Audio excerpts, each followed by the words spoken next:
दोस्तों, स्वागत है आपका हमारे चैनल आर के वर्मा में तेनालीराम की चतुराई। दोस्तों, एक बार की बात है, विजयनगर के महाराज कृष्णदेव राय अपने दरबार में बैठे थे। उनके दरबार में बहुत सारे बुद्धिमान और चतुर मंत्री थे, लेकिन उनमें सबसे प्रमुख और चतुर तेनालीराम थे। तेनालीराम की बुद्धिमानी और चतुराई की कहानियां पूरे राज्य में प्रसिद्ध थीं। एक दिन महाराज ने दरबार में एक अनोखी घोषणा की। उन्होंने कहा, हमने सुना है कि तेनालीराम बहुत चतुर और बुद्धिमान हैं। हम उनकी चतुराई की परीक्षा लेना चाहते हैं। सभी दरबारियों ने महाराज की बात सुनी और सहमति जताई। महाराज ने तेनालीराम को बुलाया और कहा, तेनालीराम, हम तुम्हारी चतुराई की परीक्षा लेना चाहते हैं। तुम्हें 3 दिन के भीतर राज्य के सबसे अनमोल वस्तु को ढूंढकर हमारे सामने पेश करना होगा। अगर तुम यह कर पाओगे तो हम तुम्हें इनाम देंगे, लेकिन अगर तुम असफल हुए तो तुम्हें सजा मिलेगी।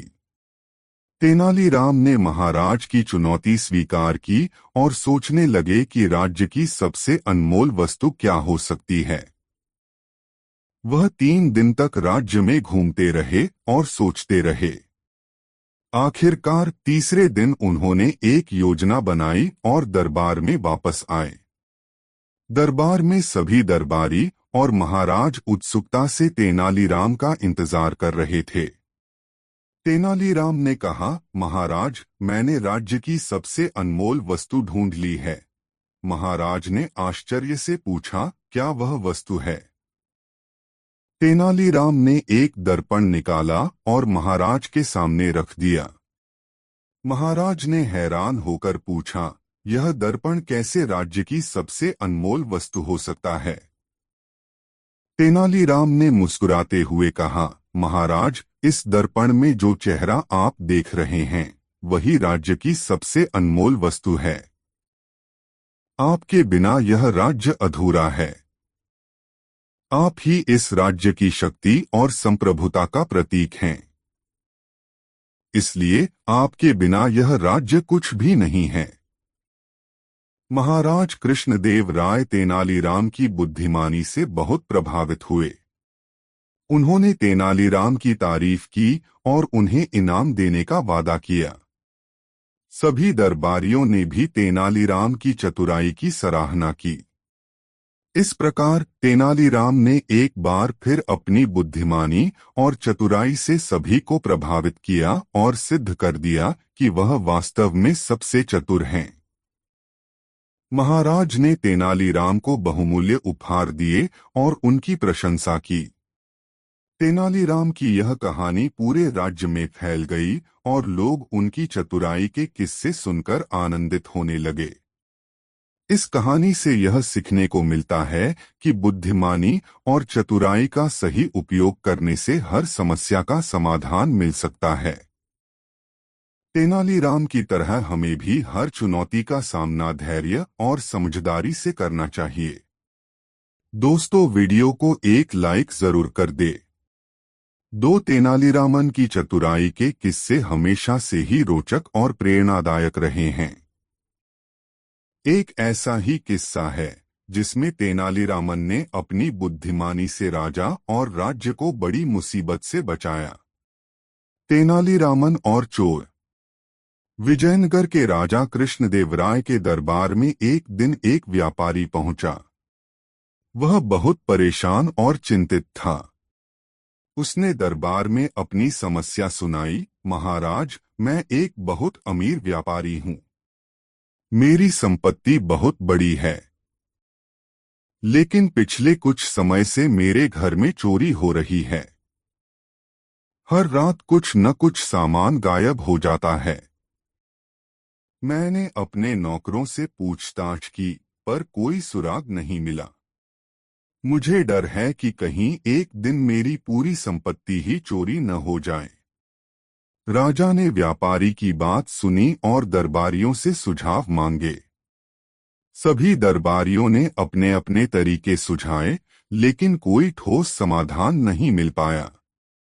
तब राजा ने तेनालीरामन को बुलाया और उससे मदद मांगी। तेनालीरामन ने व्यापारी से कहा, आप चिंता न करें, आज रात मैं आपके घर पर रहूंगा और चोर को पकड़ने की कोशिश करूंगा। रात को तेनालीरामन व्यापारी के घर पहुंचा। उसने व्यापारी के घर का पूरा निरीक्षण किया और फिर एक योजना बनाई। उसने व्यापारी से कहा, आज रात हम सभी को सोने का नाटक करना होगा। मैं देखूंगा कि चोर कैसे और कब आता है। रात गहराते ही सभी सोने का नाटक करने लगे। तेनालीरामन ने खुद को एक कोने में छिपा लिया। आधी रात के बाद उसने देखा कि एक छाया धीरे धीरे घर में दाखिल हो रही है। तेनालीरामन ने अपने साथ लाए हुए घोड़े के बाल का इस्तेमाल किया और उसे दरवाजे पर इस तरह से बांध दिया कि जैसे ही चोर दरवाजे से बाहर निकले वह उसमें फंस जाए। कुछ देर बाद चोर घर का कीमती सामान लेकर बाहर निकलने की कोशिश करने लगा और तभी वह बाल में फंस गया। चोर ने बहुत कोशिश की लेकिन निकल नहीं पाया। तेनालीरामन ने तुरंत व्यापारी को जगाया और चोर को पकड़ लिया।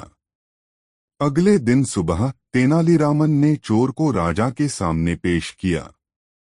चोर ने कबूल किया कि वह ही लगातार चोरी कर रहा था। राजा कृष्णदेवराय ने तेनालीरामन की चतुराई की प्रशंसा की और उसे पुरस्कार से नवाजा। व्यापारी ने भी तेनालीरामन का धन्यवाद किया और कहा, आपकी बुद्धिमानी ने मेरी संपत्ति और मेरी नींद दोनों को बचाया। इस तरह तेनालीरामन ने अपनी चतुराई और बुद्धिमानी से न केवल व्यापारी की मदद की बल्कि राज्य में सुरक्षा का भी भरोसा दिलाया। तेनालीरामन की कहानियां हमें हमेशा यह सिखाती हैं कि बुद्धिमानी और चालाकी से किसी भी मुश्किल समस्या का हल निकाला जा सकता है।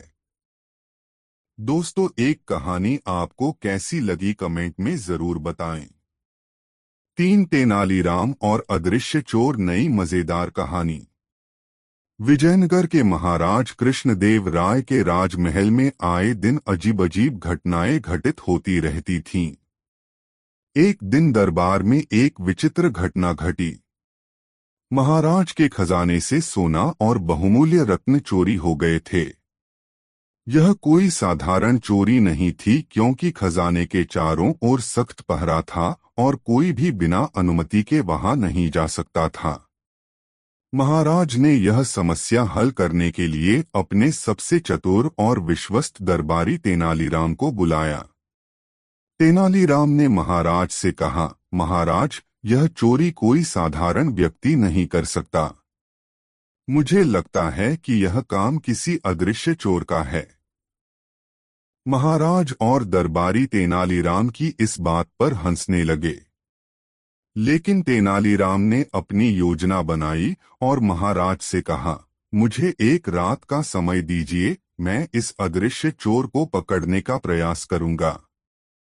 उस रात तेनालीराम ने खजाने के कमरे में कई प्रकार के रंगीन पाउडर और आटे को चारों ओर बिखेर दिया और खजाने के दरवाजे के पास छिपकर बैठ गए।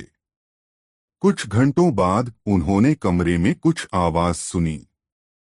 कोई अदृश्य व्यक्ति कमरे में प्रवेश कर रहा था। जैसे ही वह अदृश्य चोर कमरे में घुसा, उसके पैर रंगीन पाउडर और आटे से सने गए। तेनालीराम ने तुरंत खजाने के दरवाजे को बंद कर दिया और चोर को पकड़ने के लिए महाराज को बुलाया। महाराज और दरबारी तुरंत वहां पहुंचे। तेनालीराम ने कहा, महाराज, इस कमरे में एक अदृश्य चोर है। मैंने उसे रंगीन पाउडर और आटे से ढक दिया है। अब आप उसे देख सकते हैं। जब उन्होंने ध्यान से देखा तो कमरे में एक व्यक्ति दिखाई दिया जिसके पैरों पर रंगीन पाउडर और आटे के निशान थे। वह चोर दरबार का ही एक सेवक था जिसने अदृश्य होने की तकनीक सीखी थी और इस तकनीक का दुरुपयोग कर रहा था। महाराज कृष्णदेव राय ने तेनालीराम की चतुराई की प्रशंसा की और चोर को कड़ी सजा दी। तेनालीराम की बुद्धिमानी और चतुराई ने फिर एक बार दरबारियों और महाराज को प्रभावित किया। इस प्रकार तेनालीराम ने अपनी सूझबूझ और चतुराई से अदृश्य चोर को पकड़कर महाराज का खजाना बचा लिया और अपनी बुद्धिमत्ता का प्रमाण दिया। इस कहानी से यह सीखने को मिलता है कि समस्या चाहे कितनी भी कठिन क्यों न हो, बुद्धिमानी और चतुराई से उसका समाधान निकाला जा सकता है। दोस्तों, वीडियो को एक लाइक जरूर कर दे। 4 तेनालीराम और जादुई आम का पेड़ बहुत मजेदार कहानी। दोस्तों, विजयनगर के महाराज कृष्णदेव राय अपने बगीचे में टहल रहे थे जब उन्होंने देखा कि एक विशाल आम का पेड़ सूख रहा है।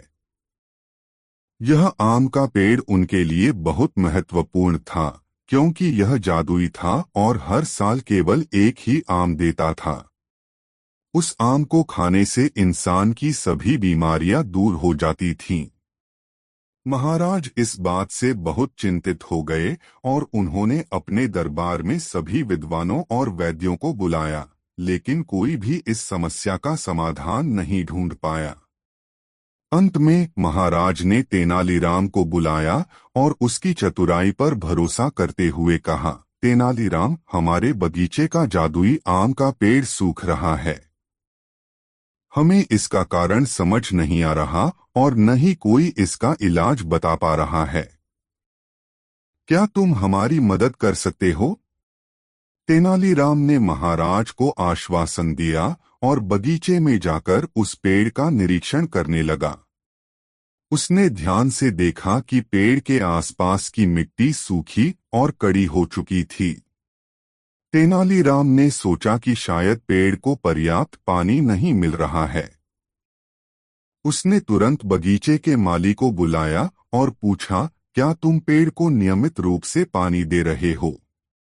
माली ने जवाब दिया, हाँ, मैं रोज पेड़ को पानी देता हूँ, लेकिन फिर भी यह सूख रहा है।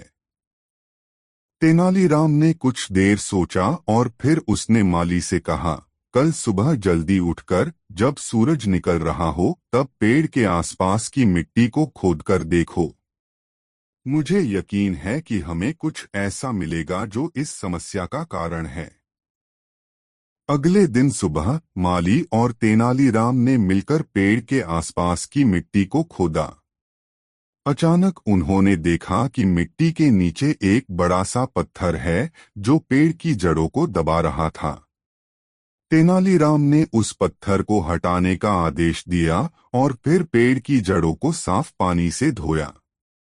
कुछ दिनों बाद पेड़ फिर से हरा भरा हो गया और उसमें फिर से नए पत्ते और फूल आने लगे। महाराज कृष्णदेव राय तेनालीराम की चतुराई से बहुत प्रसन्न हुए और उन्होंने तेनालीराम को इनाम दिया। इस प्रकार तेनालीराम ने अपनी बुद्धिमानी और सूझबूझ से जादुई आम के पेड़ को बचा लिया और महाराज की चिंता को दूर किया। इस कहानी से हमें यह सीखने को मिलता है कि धैर्य और बुद्धिमानी से हर समस्या का समाधान मिल सकता है। दोस्तों, वीडियो को एक लाइक जरूर कर दे। 5 ईमानदारी बहुत मजेदार कहानी।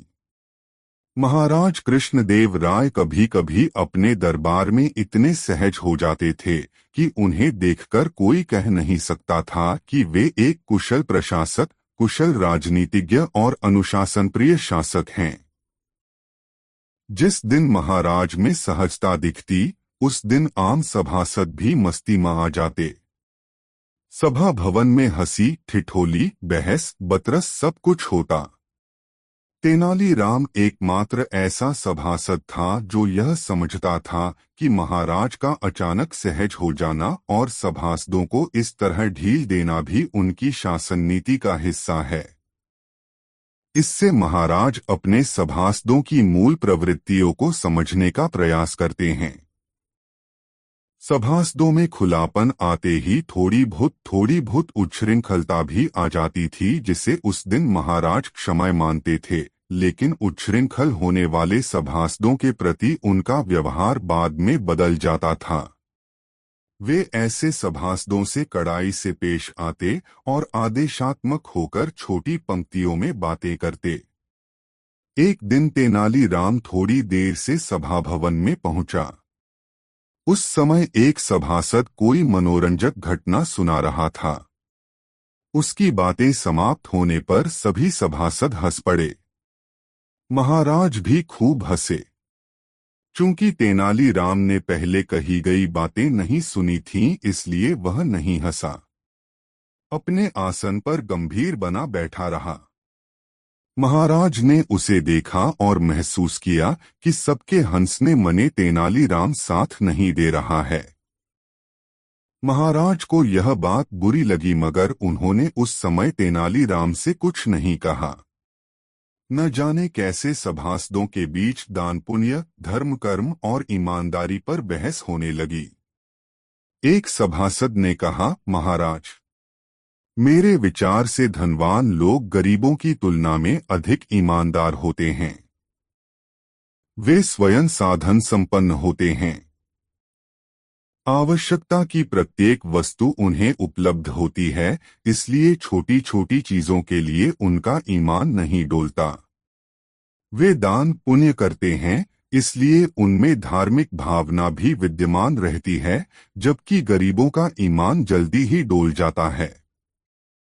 तेनालीराम, जो अब तक चुप था, इस सभासद की बातें सुनने के बाद अपने आसन से उठा और बोला, महाराज, मैं माननीय सभासद के इस कथन से सहमत नहीं है।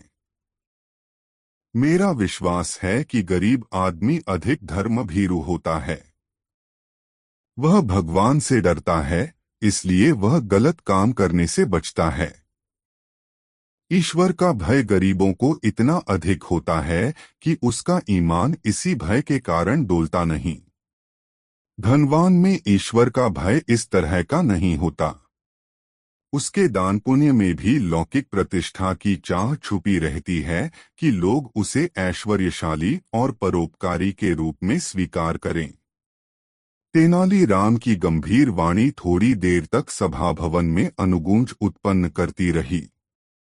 तेनालीराम के चुप होते ही महाराज ने कहा, तेनालीराम, तुम एक मूल बात भूल रहे हो। ईमानदारी एक मानवीय गुण है जो किसी में भी हो सकता है। इसमें धनवान और निर्धन की कोई बात ही नहीं है। तेनालीराम ने कहा, आप ठीक कह रहे हैं महाराज। बस मैं यह कह रहा था कि गरीबों के संघर्ष की ऊष्मा ईमानदारी की ऊष्मा के समरूप होती है। इसी ऊष्मा के कारण गरीबों में उचित अनुचित का ध्यान रखने की प्रवृत्ति विकसित हो जाती है। तो तुम फिर वही कह रहे हो कि गरीबों में ईमानदारी होती है और धनवान, वैभव संपन्न लोगों में अपेक्षाकृत इसका अभाव रहता है? महाराज ने पूछा। जी हाँ श्रीमान, यही कहना चाहता है मैं, तेनालीराम ने निर्भीक होकर कहा। महाराज स्वयं वैभव संपन्न थे, इसलिए तेनालीराम की बातें उन्होंने व्यक्तिगत स्तर पर ले ली और तेनालीराम से कहा, तुम्हें प्रमाणित करना पड़ेगा तेनालीराम। मुझे स्वीकार है महाराज, तेनालीराम ने संक्षिप्त सा उत्तर दिया। सभा में जो सहजता थी, इस गंभीर चर्चा के कारण समाप्त हो गई। महाराज ने उसी समय सभा विसर्जित कर दी और तेनालीराम को रोककर शेष सभासदों को जाने दिया। लौट रहे सभासदों में इसी बात की चर्चा हो रही थी कि आज महाराज तेनालीराम से नाराज हो गए, कि महाराज से तेनालीराम को मुंह नहीं लगाना चाहिए, कि अब आया है ऊंट पहाड़ के नीचे, अर्थात जितने मुंह उतनी बातें। सभासदों के जाने के बाद महाराज ने तेनालीराम से पूछा, तेनालीराम, तुम कितने दिनों में सिद्ध कर सकोगे कि धनवानों की अपेक्षा गरीब आदमी अधिक ईमानदार होता है? महाराज, मुझे 100 स्वर्ण मुद्राओं की 2 थैलियों और 2 सुरक्षा प्रहरी प्रदान करें। मैं यह बात 2 दिनों अर्थात आज और कल में प्रमाणित कर दूंगा कि धनवान लोगों में धन लोलुपता होती है जो उन्हें ईमानदार नहीं रहने देती, जबकि गरीबों में धन लोलुपता नहीं होती। तेनालीराम ने कहा। महाराज तेनालीराम के इस उत्तर से भीतर ही भीतर तिलमिला गए, मगर उन्होंने कुछ कहा नहीं। उन्होंने तेनालीराम को 2 थैलियों में स्वर्ण मुद्राएं और 2 प्रहरी उपलब्ध करा दिए। तेनालीराम उन्हें लेकर राजभवन से बाहर राजमार्ग की ओर महाराज की आज्ञा लेकर चल पड़ा। महाराज से चलते समय उसने कहा, महाराज, आप मुझे शुभकामना दें कि कल शाम तक मैं प्रमाण सहित अपनी बातें सिद्ध कर सकें। तेनालीराम ने दोनों प्रहरियों को व्यापारी वेश में अपने घर आने का निर्देश दिया और स्वयं अपने घर चला गया। वह अपने साथ स्वर्ण मुद्राओं की थैलियां भी लेता गया। ऐसे अवसर पर तेनालीराम बहुत सजग हो जाया करता था। उसके रंध्र रंध्र में सजगता उत्पन्न हो जाती थी, यानी वह सहस्त्र नेत्रधारी बन जाता था। लोग उसके इसी गुण के कारण ही उसे चक्षुश्रवा और प्रज्ञाचक्षु आदि विशेषणों से संबोधित किया करते थे। उसके घर पहुंचने के थोड़ी देर बाद ही दोनों प्रहरी व्यापारियों के बाने में उसके घर पहुंचे। तेनालीराम उन्हें लेकर विजयनगर के बाजार में चला आया और देर तक इधर उधर टहलता रहा। वापसी के समय उसने दोनों प्रहरियों को एक एक स्वर्ण मुद्राओं की थैली थमा दी और एक को एक धनी व्यापारी के आगे चलते हुए थैली कहीं सुनसान इलाके में गिराकर चले जाने को कहा। उसने प्रहरी को उस धनी आदमी को भी दिखा दिया जिस धनी आदमी के आगे उसे चलना था। संभवतः तेनालीराम उस धनी आदमी को पहचानता था और जानता भी था कि वह कहाँ रहता है। पुनः दूसरे प्रहरी को एक गरीब आदमी के आगे आगे जाने का उसने निर्देश दिया और प्रहरी को बता दिया कि उस गरीब आदमी का गंतव्य क्या है। इस प्रहरी को भी तेनालीराम ने सुनसान स्थान पर थैली इस तरह गिराने को कहा जिसे वह गरीब आदमी देख ले। अपनी व्यूहरचना तैयार कर लेने के बाद उसने दोनों प्रहरियों को यह निर्देश भी दिया कि वे दोनों थैलियां गिरा देने के बाद तेजी से आगे जाएं और कहीं छुप जाएं। जब उनका शिकार राह में गिरी थैली लेकर बढ़े तब वे उनका पीछा करें और देखें कि वे थैली का क्या करते हैं। अपने द्वारा दिए गए निर्देशों से तेनालीराम संतुष्ट था। उसे विश्वास था कि आज रात में ही उसे वांछित प्रमाण प्राप्त हो जाएगा। दोनों प्रहरियों को विदा करने के बाद तेनालीराम अपने घर लौट आया। दूसरे दिन सुबह ही दोनों प्रहरी तेनालीराम के घर पर पहुंच गए। वह उस समय दरबार जाने के लिए तैयार हो रहा था। उसने प्रहरियों से पूछा, क्या समाचार लाए हो? एक प्रहरी ने तेनालीराम से कहा, श्रीमान, मैं आपके निर्देश पर जिस व्यक्ति के पीछे गया था उसका नाम गिरिधारी लाल है। उसकी बाजार में सोने चांदी के जेवरों की दुकान है। बहुत पैसे वाला आदमी है वह। अभी उसकी बात पूरी नहीं हुई थी कि तेनालीराम ने उसे टोक दिया, अरे भाई, मैंने तुम्हें किसी के पीछे नहीं भेजा था, आगे भेजा था।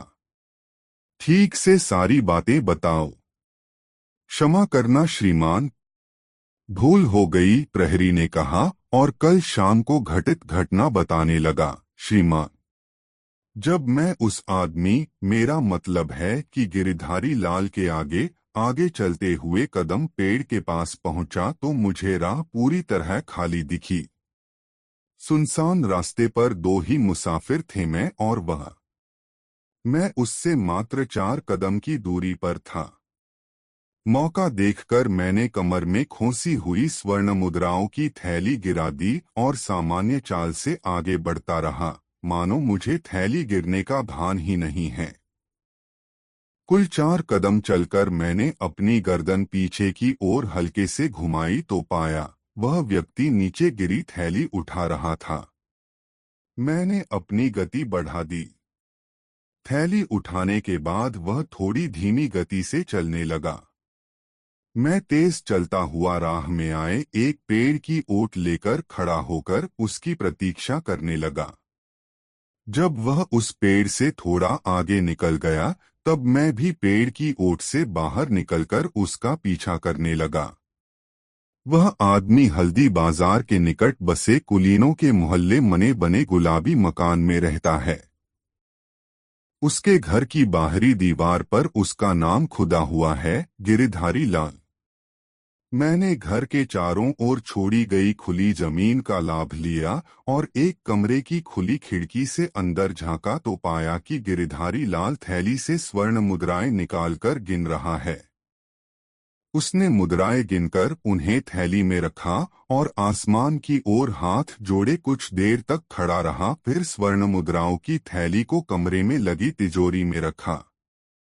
तभी एक वृद्ध व्यक्ति उस कमरे में आया और पूछा, क्या बात है गिरधारी? तुमने हाथ पांव भी नहीं धोए और कमरे में चले आए।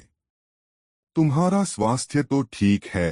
प्रत्युत्तर में उसने क्या कहा, मैं नहीं सुन पाया। तेनालीराम ने उस प्रहरी की पीठ थपथपाई और दूसरे प्रहरी की ओर देखकर पूछा, तुम्हारा समाचार? उस प्रहरी ने कहा, श्रीमान, मैं जिस व्यक्ति के पीछे गया था वह बहुत गरीब और ईमानदार आदमी है। हल्दी बाजार के पश्चिम में बसे मछुआरों की बस्ती में रहता है। जब मैं उसके आगे चलते हुए एक स्थान पर थैली गिराकर आगे बढ़ा तब उसने आवाज लगाई, रे भाई साहब, आपकी थैली। मैंने उसकी आवाज अनसुनी कर दी और तेजी से आगे बढ़ने लगा और वह हाथ में थैली लिए लगभग दौड़ता हुआ भाई साहब पुकारता रहा। अभी वह 2-4 कदम ही दौड़ पाया था कि उसके पांव में किसी चीज से ठोकर लगी और वह गिर पड़ा। उसके हाथ से थैली छिटक गई और उसमें से स्वर्ण मुद्राएं निकलकर सड़क पर बिखर गईं। तब तक मैं सड़क के पास के एक गड्ढे में जाकर छुप गया। थोड़ी देर बाद वह आदमी हाथ में थैली लिए इधर-उधर देखता हुआ तेज कदमों से जाता दिखा। संभवतः वह मुझे ही तलाश रहा था। मैं थोड़ी देर के बाद उस गली से निकला और उससे कुछ दूरी बनाकर चलने लगा। जब वह व्यक्ति अपने घर पहुंच गया तब चटाई पर बैठकर उसने स्वर्ण मुद्राएं गिनी। उसने एक कपड़े के टुकड़े में थैली बांधकर अपने हाथ में ले ली और उसने कहीं जाने के लिए निकल गया। मैंने समझा कि जरूर वह स्वर्ण मुद्राओं को छुपाने के लिए जा रहा होगा, लेकिन वह अपने घर से सीधे राज्य कोषागार पहुंचा और 100 स्वर्ण मुद्राओं की वह थैली वहां जमा कराकर पर्चा कटवाया। उसके बाद वह अपने घर चला आया। राज्य कोषागार में उसने पर्चे पर अपना नाम रामानुजम लिखवाया है। तेनालीराम ने उस प्रहरी की भी पीठ थपथपाई और उन्हें सीधे राजभवन पहुंचने का निर्देश देकर भोजन के लिए अपने घर के भीतर चला गया। महाराज, आपको अब अधिक प्रतीक्षा नहीं करनी पड़ेगी। आप कृपा कर राज्य कोषागार से यह पता कराएं कि राजमार्ग में पड़ी 100 स्वर्ण मुद्राओं की 2 थैलियां क्या किसी को मिली हैं? और राज्य कोषागार में यदि इस तरह की थैलियां जमा कराई गई हैं, तो जमा कराने वाला कौन था? अरे महाराज चैंक पड़े। क्या बात हो गई तेनालीराम? तुम शेष सभासदों के आने की प्रतीक्षा भी नहीं करना चाहते? उन्होंने तेनालीराम से कहा। महाराज, तेनालीराम ने विनम्रता से कहा, जिन 2 प्रहरियों की सेवाएं मैंने ली थीं, वे दोनों रात भर जगे रहे हैं। मैं उनकी सेवाएं वापस करने के उद्देश्य से ही सभा शुरू होने के समय से पहले पहुंच गया है। कल जो पहेली सुलझाने का जिम्मा आपने मुझे सौंपा था, उसके लिए प्रमाण प्राप्त कर लेने के उद्देश्य से मैं सक्रिय हुआ है। कृपया वांछित सूचनाएं मंगाने में मेरा सहयोग करें।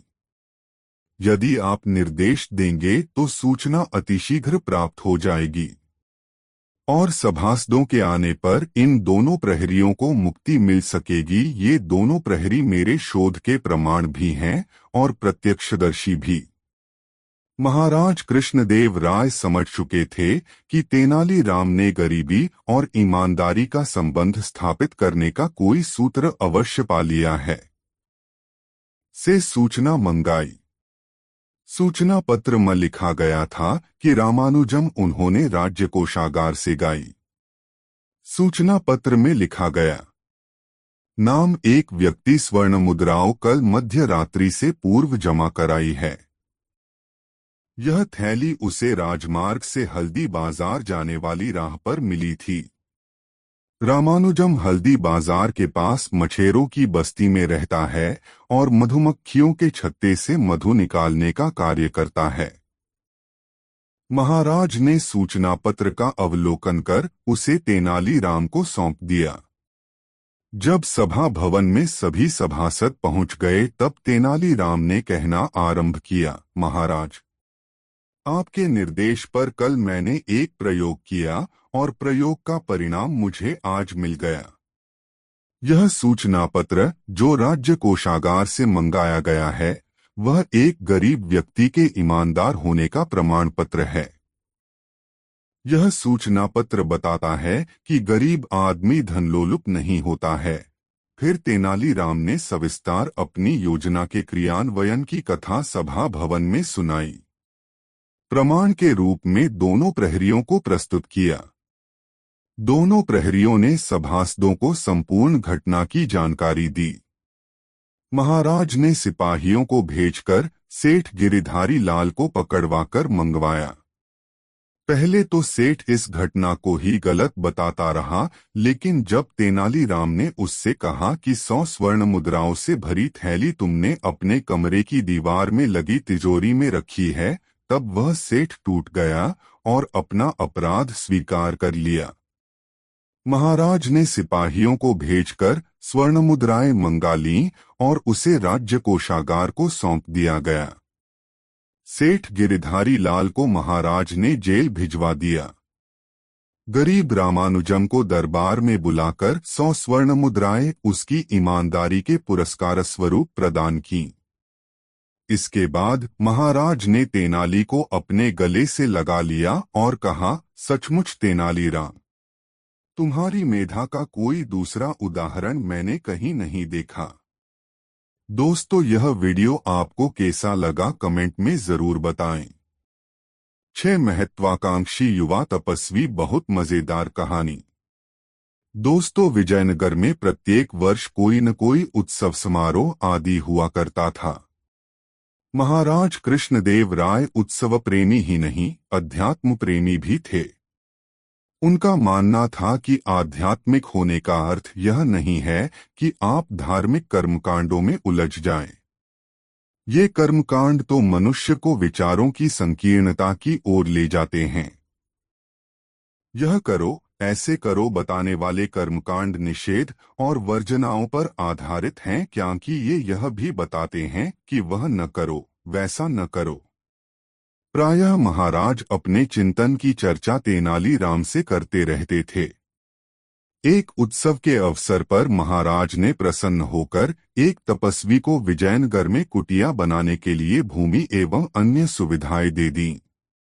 तेनालीराम ने महाराज के इस व्यवहार पर अपनी शंका जताई, महाराज, मुझे तो यह युवा तपस्वी कहीं से भी पहुंचा हुआ प्राणी नहीं लगा और न ही इसमें पांडित्य की वैसी प्रखरता है जिससे यह दूसरों का मार्गदर्शन कर सके। फिर आपने यह उदारता क्यों दिखाई? देखो तेनालीराम, मैं विजयनगर का राजा हैं और इससे इतर भी मेरा एक निजत्व है। मैं स्वयं आध्यात्मिक चिंतक हैं। विजयनगर में हर वर्ष आयोजित होने वाले समारोहों का उद्देश्य ही है लोगों को जोड़ना। इन समारोहों के समय ऐसे अनेक कार्यक्रम होते हैं जिनमें भाग लेकर या देख सुनकर लोगों की दमित इच्छाओं की पूर्ति हो जाती है। इसलिए विजयनगर के निवासियों में तुम्हें संतोष और उल्लास की कमी नहीं दिखेगी। यही है मेरे शासन की सफलता का पहला सोपान। मेरे पास जब यह युवक पहुंचा तब मुझे यह विश्वास हो गया कि यह युवक महत्वाकांक्षी है, अन्यथा सामान्य साधुसंतों की तरह यह किसी के द्वार पर भी जा सकता था। जब इसने मुझसे विजयनगर में कुटिया बनाने की सुविधा मांगी तो मेरे सामने यह बात साफ हो गई कि यह युवक किसी दूसरे राज्य से आया है।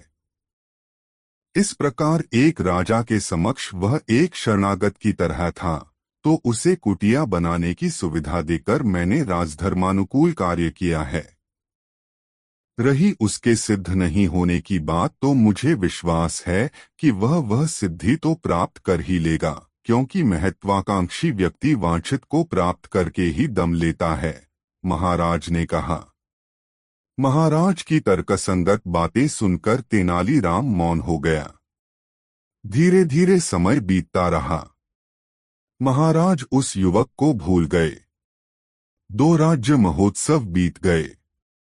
उस युवक ने महाराज के दर्शन नहीं किए। तीसरे राज्य महोत्सव के प्रारंभ में ही वह युवक महाराज के पास पहुंचा। उसके मुख से विद्वत्ता का तेज प्रकट हो रहा था। वह दूर से ही तेजस्वी प्रतीत हो रहा था। युवक ने महाराज के समीप आकर कहा, महाराज, मैंने सभी धर्म ग्रंथों का अध्ययन कर लिया है। मैं सभी शास्त्रों का ज्ञाता हो गया है। आप मुझे अपना गुरु बना लें। महाराज ने युवक की ओर मुस्कुराते हुए देखा और बोले, युवक, यह ठीक है कि तुमने सभी शास्त्र पढ़ लिए हैं, मगर मेरा गुरु बनने के लिए इतना ही काफी नहीं है। अब तो तुम्हें अपने अध्ययन पर चिंतन करना चाहिए। मुझे ऐसा आभास हो रहा है कि तुम में अभी भी कोई कमी है, जिसके कारण मैं अभी तुम्हें अपना गुरु नहीं बना सकता। महाराज की बातें सुनकर वह युवक वापस लौट गया। तेनालीराम उस समय वहीं था। उसने महाराज और युवक की बातें सुनी थीं। उसने कहा, महाराज, आपने ठीक ही कहा था कि युवक बहुत महत्वाकांक्षी है। सोद्देश्य साधना कर रहा है, यह भी उसके महत्वाकांक्षी होने का संकेत है। और देखिए, उसकी महत्वाकांक्षा की पराकाष्ठा, वह आपका गुरु बनना चाहता है। इसका अर्थ तो यही है कि वह विजयनगर का राजगुरु बनने की अभीप्सा से यहाँ आया है। तुम ठीक समझे तेनालीराम, महाराज ने उत्तर दिया। और बात वहीं समाप्त हो गई।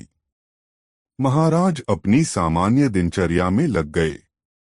वही रोज दरबार का कामकाज देखना और कभी कभी प्रजा का दुख सुख जानने के लिए विजयनगर के भ्रमण पर निकल जाना, यही थी उनकी सामान्य दिनचर्या। वर्ष बीतते देर नहीं लगी। महाराज अपने अभ्यास के अनुरूप ही वार्षिक समारोह की तैयारियों की स्वयं समीक्षा करते। कौन कौन से कार्यक्रम आयोजित होंगे, कहाँ रंगमंच बनेगा, पंसाला कहाँ लगेगी और भोजनालय कहाँ बनेगा, प्रजा को इस वर्ष के समारोह के समय राज्य की ओर से मिलने वाले भोजन के लिए क्या क्या पकेगा, यानी छोटी से छोटी बात के लिए भी महाराज स्वयं निर्देश दे रहे थे। तेनालीराम हमेशा की तरह उनके साथ था। हर्षोल्लास के साथ विजयनगर का वार्षिकोत्सव आरंभ हुआ। इस वार्षिकोत्सव के आरंभ में वह युवा तपस्वी महाराज के पास आया, लेकिन इस बार उसने महाराज से गुरु बनाने को नहीं कहा। महोत्सव के अवसर पर उसने महाराज को शुभकामनाएं दी तथा महाराज से कहा, महोत्सव के समय रासरंगम मनोरंजन के साथ ही उन्हें कोई धार्मिक अनुष्ठान कराना चाहिए। महाराज ने तेनालीराम की ओर देखा। तेनालीराम ने महाराज का भाव समझा और युवा तपस्वी से कहा, प्रभु, सभी धर्म एक सी ही बात करते हैं, इसलिए संशय है कि कौन सा धार्मिक अनुष्ठान किया जाए, और जब तक संशय है तब तक कोई अनुष्ठान हो ही नहीं सकता, क्योंकि संशयुक्त मन से धर्म की बातें संभव नहीं हैं। युवा तपस्वी ने कहा, आप ठीक कह रहे हैं। तेनालीराम ने उस युवा तपस्वी से विनम्रता के साथ कहा, प्रभु, ऐसा प्रतीत होता है कि आपने चिंतन कार्य तो पूरी निष्ठा से किया है, अब आप निष्ठापूर्वक मनन कार्य में लगे तब ही आपकी साधना पूर्ण होगी। वह युवक वहां से चला गया। महाराज महोत्सव का आनंद उठाने में लगे और तेनालीराम सखा भाव से उनके साथ रमा रहा। इसके बाद कई वर्षों तक युवा तपस्वी महोत्सव के समय महाराज से मिलने नहीं आया। एक बार विजयनगर में जब महाराज और तेनालीराम वार्षिक महोत्सव के लिए कार्यक्रम तय करने बैठे तो बात ही बात में उन्हें उस युवा तपस्वी का स्मरण हो आया। उन्होंने तेनालीराम से पूछा,